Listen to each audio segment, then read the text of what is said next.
Hi, everyone, and welcome to Wake Up Your Soul with Andrea Lynn. Today's guest is John Mabry, and he's here to talk to us a little bit about living in God's grace and how becoming an amputee changed his life and how he has had to gain a different perspective on situations and how to overcome them in his life. So please, let's welcome John Mabry.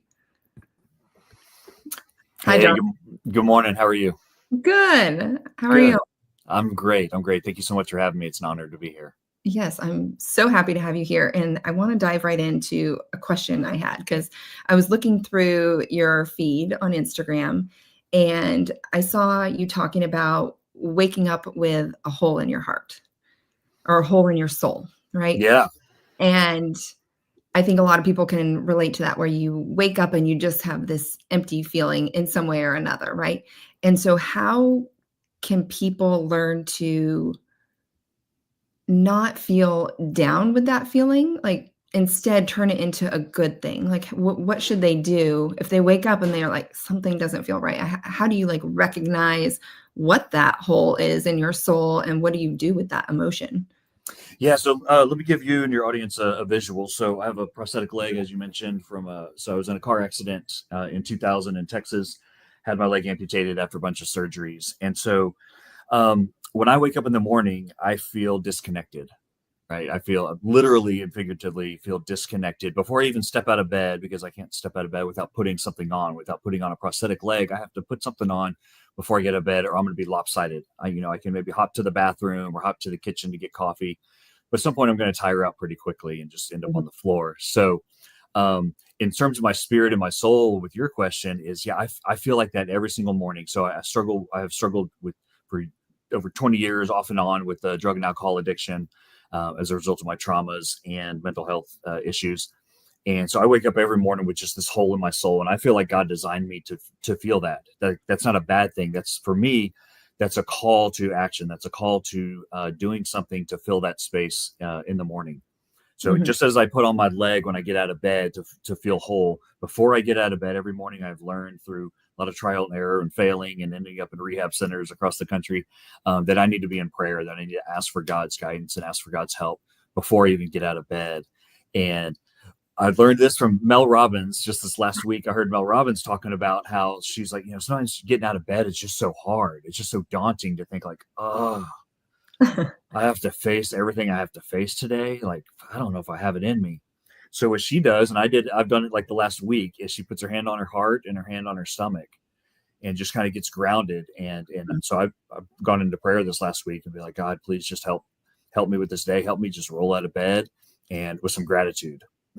And so that's how I get out of bed. And then within the first 30 minutes to hour of my day, I'm in a devotion. Doing some reading in the Bible and a devotion with the group that I'm in.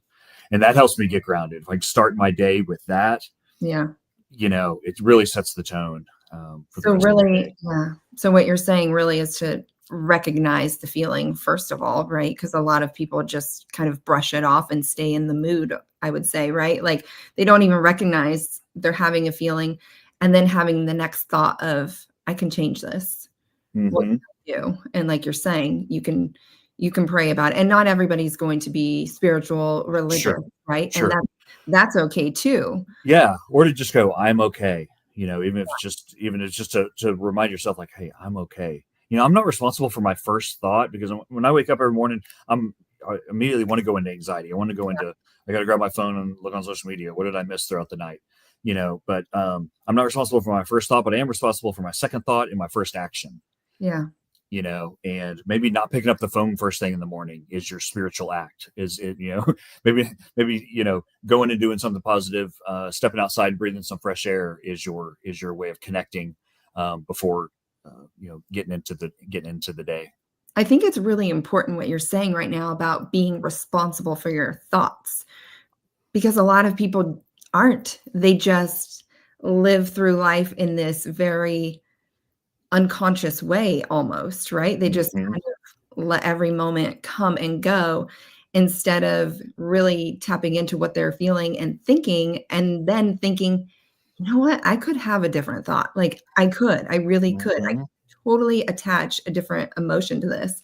which kind of brings me to this. I want you to tell your whole story in a moment, but there's just some very interesting things you've shared on your Instagram. And I was like, oh, we got to talk about this. But you said you were talking about a story about your leg, and when I think the doctor said you weren't going to be able to run anymore.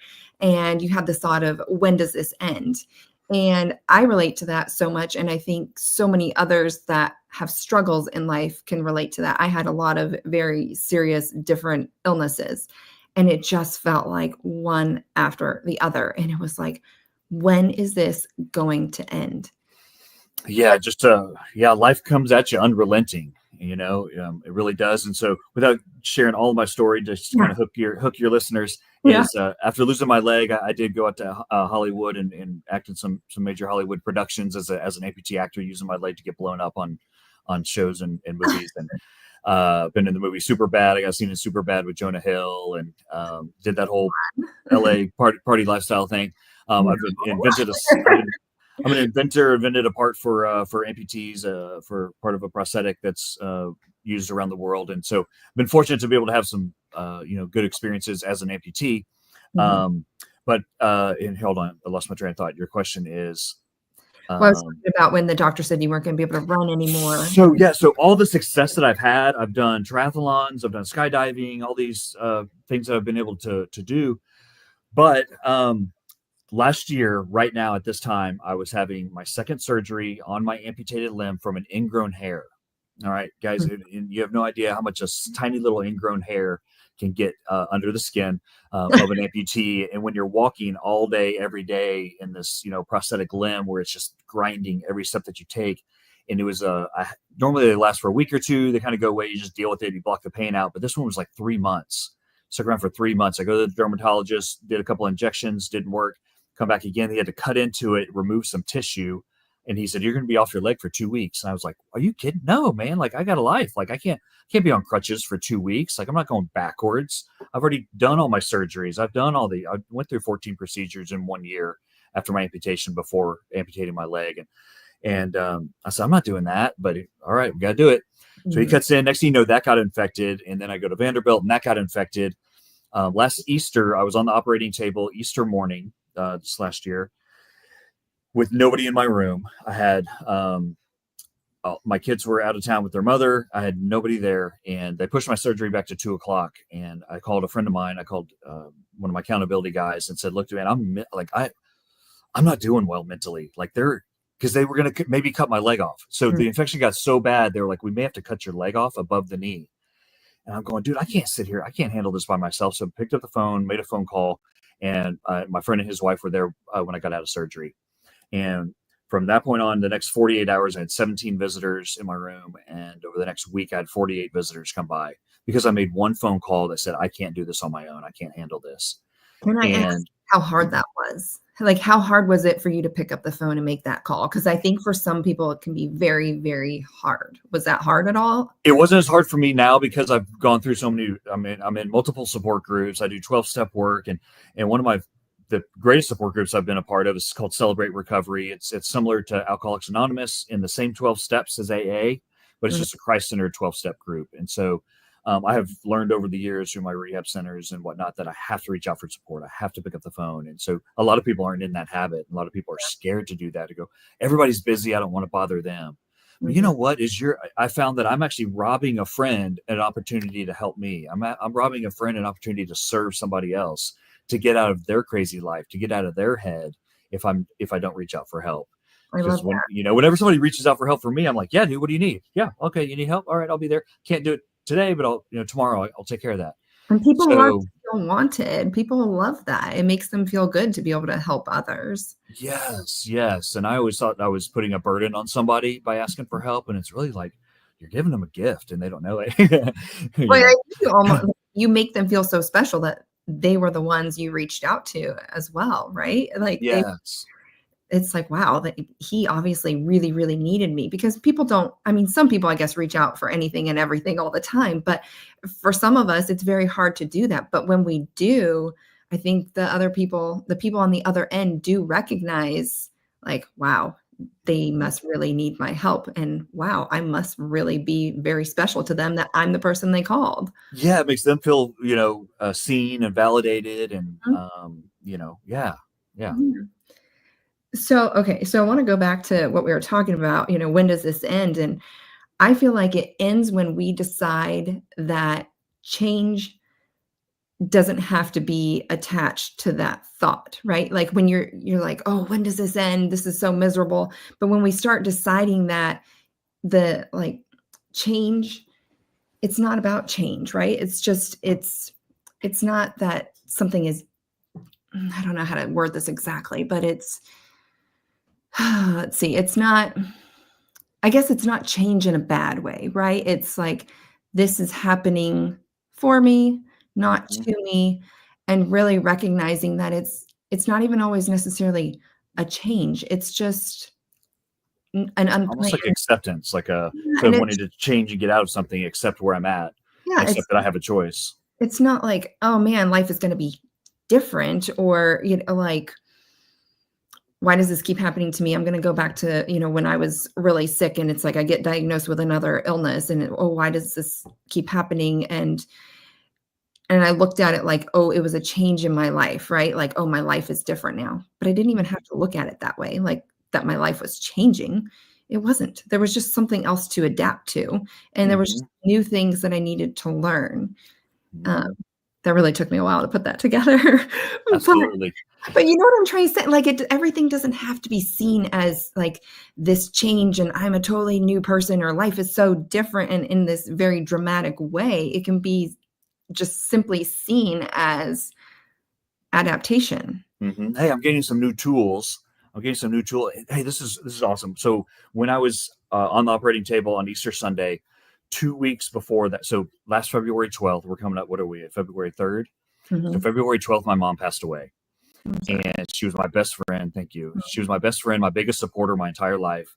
And I was back in Texas. I live in Nashville now, but was back in Texas 10 times in a 11-month period to help my dad and my mom with my mom's declining health from liver cancer.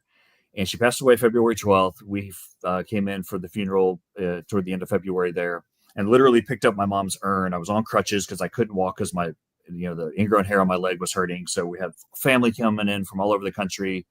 My kids are there. I'm literally picking my mom's urn up and putting it in the ground with my dad on crutches. And I come home and I have this surgery on Easter Sunday, and nobody was there. And I was like, one, they may cut my leg off again, and we just buried my mom. Like, there's no way I can handle this.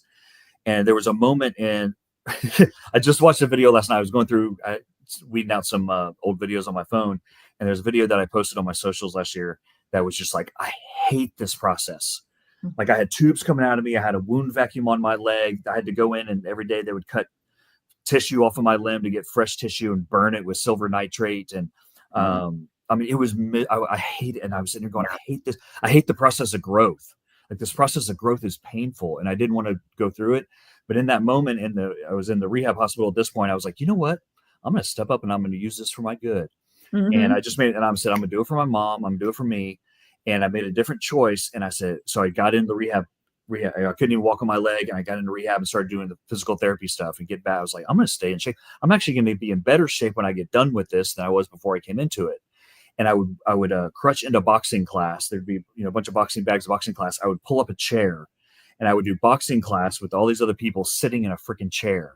And then I would take my crutches in between rounds, and I would crutch over and do pull-ups in between rounds. And I was like, I'm doing more than anybody else without a leg on. And all this to say is, it was giving me tools because when I've gone back to San Antonio the last few months for the holidays, I met a new amputee. He just lost the 18-year-old boy, just lost his leg, and on right at Thanksgiving, in a motorcycle accident. And I got a friend of a friend connected me with him. And I go into a hospital room right after a week after Thanksgiving. I'm sitting there with him, and he hadn't even gotten out of bed yet. 18-year-old buff dude hadn't gotten out of bed yet to sit in the chair. And his parents were like, "We're a little concerned. He just hadn't even moved yet." And so I said, "Hey, man," I said, and he's a training. He's a personal trainer building an online personal training business. And I Mhm. said, "Dude, this accident, I just went through this stuff and I wanted to give up, but it's actually pushed me to be better. I encourage you to start filming yourself, start filming your comeback, start Mhm. filming yourself getting back in the gym and doing it without a leg. I go, this is going to set you apart from other personal trainers. And so I said, use this to your advantage. And the next day he got out of bed, his mom sent me a picture. He was crutching down the hallway, and he just got his leg last week, and he's posting videos of himself online back in the gym. And it's like, God had to go take me through my crap so that I could go give that to somebody else, And so Yeah. instead of wanting to change what's actually happening, just accept where we're at. And I've learned that I'm just constantly gathering new tools, if I choose to look at it that way. Exactly. I mean, that's the key, like you're saying, choose to look at it that way, right? Like we have the choice of how we view everything. There's always a choice.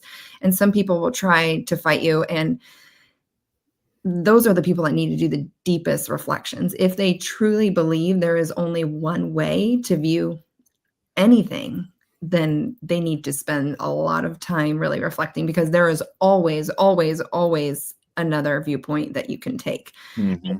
I think that's the key when we're struggling mentally with anything, is to really look at how we're feeling and figure out how else can we feel, because we can make that a choice. And a lot of people will say, no, but I feel this way. I believe it so much.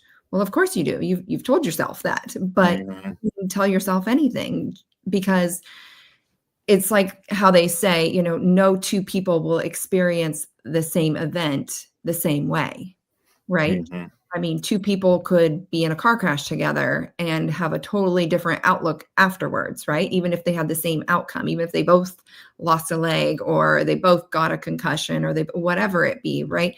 Or whether they experienced a car crash or they watched a car crash, but everybody is going to take away something different, because it's your mind. Mm-hmm. It's your mind, and you can change your perspective. So I think that's always a really cool thing for people to sit back and reflect on. Yeah.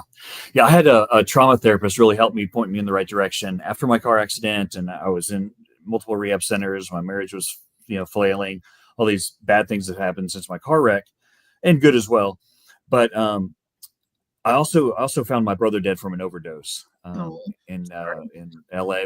Yeah, thank you. I was living out in LA doing the acting stunt work thing. Ended up finding my brother dead from an accidental overdose, and so there was that trauma. And when I talked to a trauma therapist here in Nashville years ago, it was a phone consultation. I hadn't even seen her in person yet, and I gave her my brief story, and she said, "Interesting. Okay, I don't really." And this, she didn't say it in these terms, but this is what I heard was, "I don't care about your car accident. I don't care that you had a friend die in your car wreck or that you had your leg amputated. I don't care about your brother's death." She goes, "What I care about is what happened to you as a kid." And I was like, Yeah. What are you talking about? Been to these treatment centers and spent tens of thousands of dollars, and nobody's ever asked me about my childhood." And she was like, "Yeah, what happened?" And I was like, "Nothing. I had great. My parents are still married. Like, both sets of grandparents are married. Grandpa was a famous preacher. Like, everything was great." She was, "I'm sure it was great. What happened?" And I was like, "Man, the only thing I could think of is I had these ear surgeries as a kid, but that wasn't a big deal. It was a long time ago. I'm past that." She was like, "Okay, all right. When you come in, let's start with that, because I guarantee you that's where your problem started, and that's why you reacted to these other things later on." And Mhm. as you're talking about reflection, it was like I had to go back to my childhood. I had just ear infections as a kid. I had transplanted eardrum. I had to fly out of state. I have a transplanted eardrum in my left ear and prosthetic bones in my left ear. And so as a child, I felt defective. I internalized it as, I'm broken. Something's wrong with me. I'm unfixable. I have to fly out of state, and have these almost like aliens probing into my brain, is what it felt like as a child, to have all these doctors and their masks and their lights all over me all the time. And, going back and realizing that my insecurity started as a child. And that's why I became a class clown in high school. I was class clown, most outgoing, most school spirited, best personality. And the therapist was like, "Well, yeah, because you felt insecure and broken and defective." Yeah. And so, yeah, it really helped to go back and kind of, like you're saying, go back to deep reflection, to make a different choice. Yeah, I talk about this a lot, but a lot of people don't realize that the first time we have experiences of trauma and joy and all the different emotions, we are wiring our brain to experience it the same way for the rest of our lives. And so that is why it is so important to go back to your childhood and really dive deep and figure it out. And a lot of people, you gotta kind of like just meditate on it almost, because it's buried so deep that you aren't Mhm. even aware. Like, that did not seem like anything to you, I'm sure, right? It Yeah. was. My But ears? on a, but I internalized it on a cellular level. Like my Yes. body stored the, it's like the book, Body Stores the Trauma, or Body Keeps the Score. Body Keeps the Mhm. Score is, I felt like my body since childhood had just kind of suppressed this stuff on a cellular level and was just holding on these insecurities. And nobody told me that. I had all the support in the world, but I felt, um, man, something's weird, something's off with me. That is, yeah. Yeah. I feel like we're gonna have to dive into that on another day. That's- That is a huge thing for me is, I mean, people want to figure out how can I change my thought process and how can I rewire my brain? And part of it is, yes, changing your patterns and balancing things out for the present, but also going back to how you experience things. And we actually can experience them differently, especially as an adult, because you can look back now on your childhood and how you experienced it during that time. And you can see that the perspective you took in that moment was of a small little boy, right? But if you had the mind of an adult, you could have seen it very differently and been like, no, you're not deceptive, or not deceptive. That wasn't the right word. Defective. Sorry. yeah. Uh, What you you're would. describing is exactly what my trauma therapist had me do.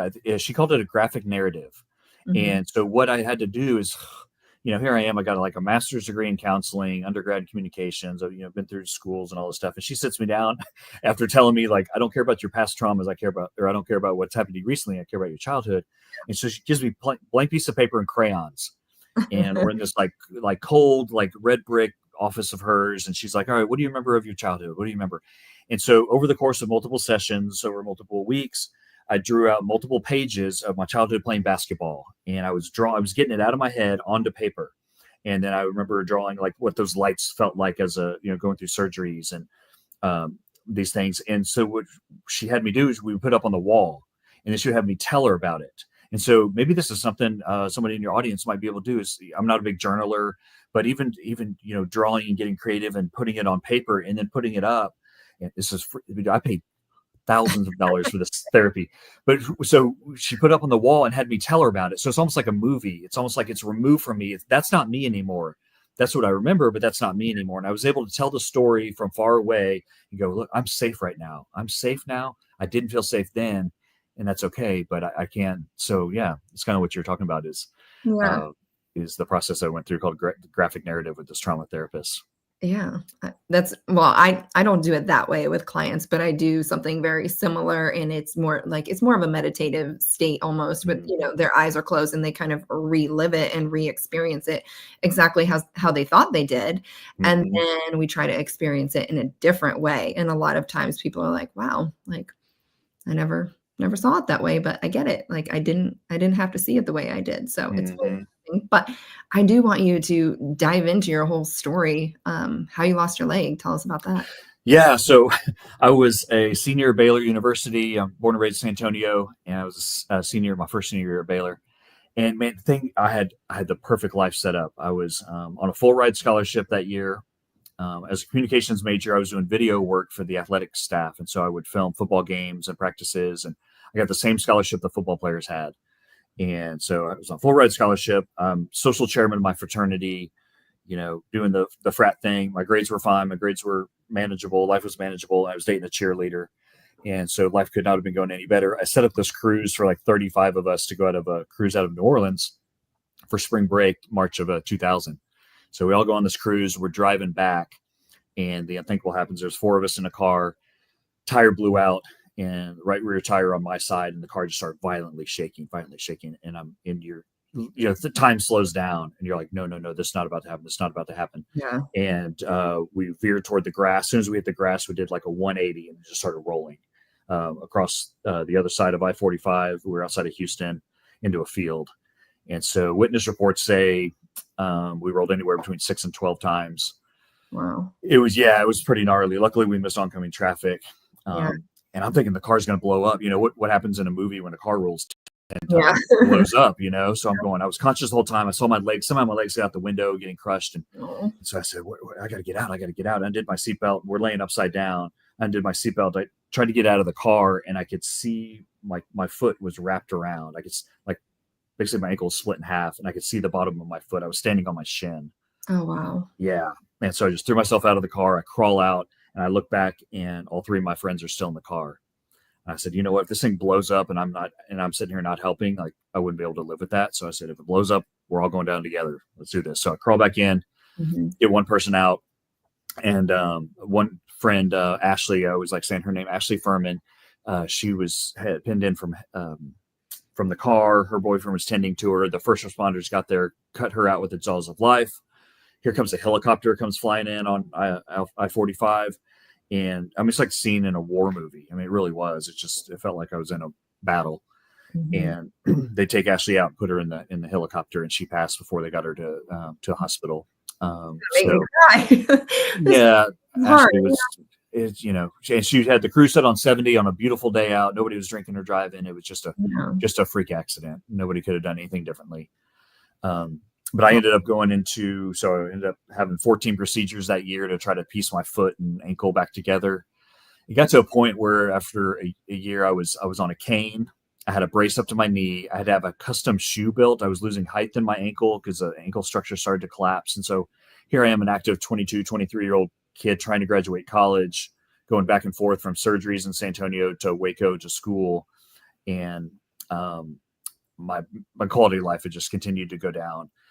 And so another infection came, and I finally decided to just amputate below the knee. And I'm glad I did, but it just here's a lesson: is a lot Mhm. of times just cutting the problem off doesn't solve your problems. And I Yeah. thought cutting the pain off with just stopping it was going to solve my problems, but really it was those feelings as internal, that trauma of the car wreck I didn't deal with for years and years and years.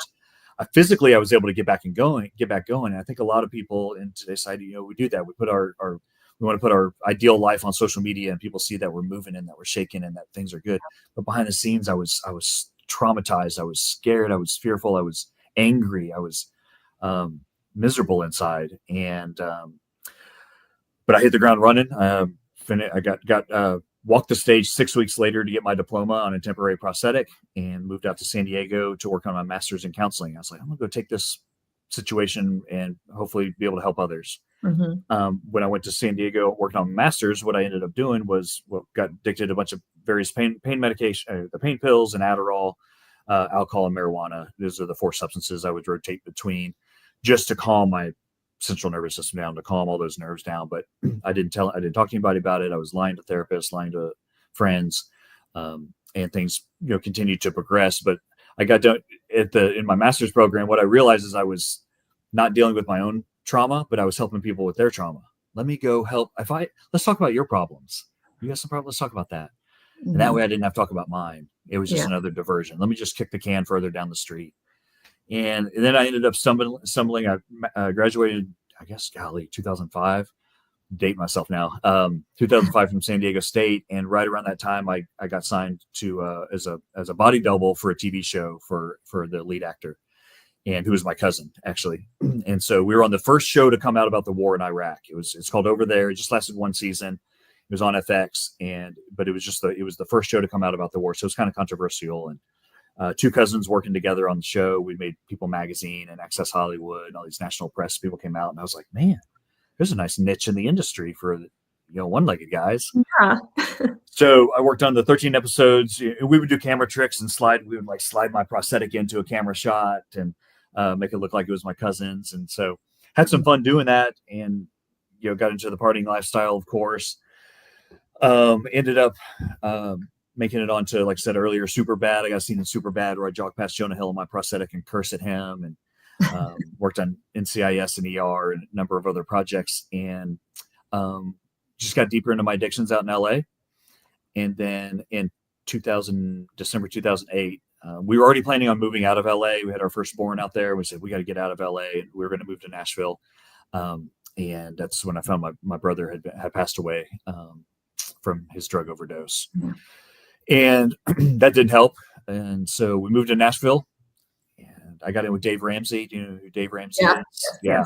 So if you don't know, he's a Christian guy, heavy believer, and he gets people out of debt. His whole thing's a total money makeover thing. And so I thought working for a great Christian organization with a guy like that would be a good environment for me. What I did is I brought me with me, and it didn't matter where I was bringing me with me everywhere. and my addictions were getting so bad. I was literally calling churches on behalf of Dave Ramsey to sell event tickets while drinking vodka at my desk and popping pain pills. And I mean, it was just. And then when you get fired, when you get called into Dave Ramsey's office by HR and him, and you sit across the table from him, and he says, "Look, you obviously have some problems, and I can't help you. But what I'm going to do is I'm going to let you go. I'm going to give you that opportunity to go get the help that you need." And it was like, wow, man. People have been telling me for years, like, you might have a problem with drinking. I was, no. But when somebody like Dave Ramsey holds a mirror up to you, you're like, okay, I got a problem. So ended up in 5 rehab centers in 7 years, and ended up living in a mold infested trailer on the banks of the Cumberland outside of downtown Nashville. Got kicked out of my house, and the wife said, "You're out, and get out of here, and not dealing with you anymore." And I would have times of sobriety and times where I would just continue to relapse, and end up working for a group of addiction treatment centers for several years and sharing my story around the country, talking to colleges, universities, speaking on addiction panels, and all this great stuff, hosting a podcast on addiction. I had 3 of the members of the band Korn on the show, and had some high profile people. I mean, I remember Korn, but other people are probably like, who? Well, yeah. So Ray, the drummer, lives right by me. He's known him for a number of years. Super, super nice guy. So anyway, doing all this great work in the field of addiction recovery, and using my brother's story. We didn't get my brother help, but I was able to get help. So I'm able to have a different choice. But the company, I wasn't working a recovery program, but I was using my work as my recovery. And so I was using my accomplishments to fill the void inside, to fill that hole, like we started off with, that hole in my soul. I would wake up in the morning, I'd go, oh, I got to go to work, and I got to go help people's lives. And that's going to, but it's really like, I got to wake up every day and make that conscious connection with my higher power. And so the job ended up going away. They sold the company, and a bunch of us got laid off. And so my job went away. And so I started drinking again, and I lost my house, my wife, my kids, my job, and COVID hit. And that was not a very good time. If you can imagine, being isolated, living alone for the first time in my life. And I put on 55 pounds. Hadn't been so depressed in my entire life. And I made a phone call, going back to our first of our conversation. I made a phone call. And if there's somebody out there, I don't know, God's just putting this on my heart to share this with your audience. If you're going through something today and you need help, pick up the phone and call somebody and let them know what's going on. Because it just starts with one phone call. I made a phone call, and I had a buddy come over. He's a member of SEAL Team 6. He lives here near me. And so he was there when they took down bin Laden, and Navy SEAL for 20 years. And I called him over to my house, and I said, man, I'm not doing well. And he said, yeah. He said, how about you get a piece of paper and just write down 2 things you can do today? He goes, do you think you can take a shower today? I was like, I don't know, man. I was like, I don't know. And so I went from like speaking on addiction panels, hosting a podcast, to can I take a shower? Yeah. And having to start all over again. And that's okay. Sometimes we got to start all over again, and it started again with just a simple phone call to a buddy and get some support and get me back in my 12-step groups. And now I lead a 12-step group, and I'm in a men's Bible study on Monday nights. And I mentor kids at my church's school, and God's done some great things in my life. And I'm just very blessed to have had the resources that I've had, and the experience that I've had, and the tools that hopefully help somebody else out get through their day. Do you ever ask yourself, like, what is the blessing here? I feel like that's something I like to ask myself when something is feeling like, why is this happening right now? Like, oh my gosh, this is a mess. It's like, no, take a step back. Like, what is the blessing here? I don't do that enough. No, that's a great tool in the toolbox. Yeah. Yeah. Yeah, I would love that. I don't do that enough, so thank you. Yeah, I know. I felt called to say that, and I'm like, I don't know if he does this, but I would love that for you. I want to ask. I feel like I shouldn't say it necessarily, but I do want to ask because, and maybe this completely was not your situation. I just know that when people are in difficult places, and it goes back to certain things, they often feel guilt for not feeling the same way someone else would have felt. And so I just wonder, this is kind of a hard question for me to ask you, but I wonder if I'd like to know how you felt about your addiction and all the things that you were doing to your body that you now know are not good for you, right? And were not good choices. Did you ever feel like, because I feel like I took on these feelings of my own too when I was battling my depression, but did you ever feel like Ashley would look down on you and be like, do you have any idea what I would give to live again, sort of thing? Like, did you ever feel like, here I am, just like, ugh, I feel like almost sick to my stomach to even like say this. It's a terrible thought, right? It's horrible. And I'm not projecting that on you by any means and saying like you should have felt that. I don't think you should have by any means, but I think that's a thought that people will often feel with things, is the other person that's actually technically a little worse off, right? Like she's dead and gone. And it's like, and then here you are still getting to live. And then the choices you're making are barely living, right? Like you're not. Yeah. So I didn't feel that with Ashley. I did it with my brother, absolutely with my brother, and then most recently with my mom. I'm kind of like, if I take a step back and I say, what if they're looking down on me? Or I know Yeah. they are. If Yeah. they're looking down, are they disappointed in me? Because my brother was so proud of me.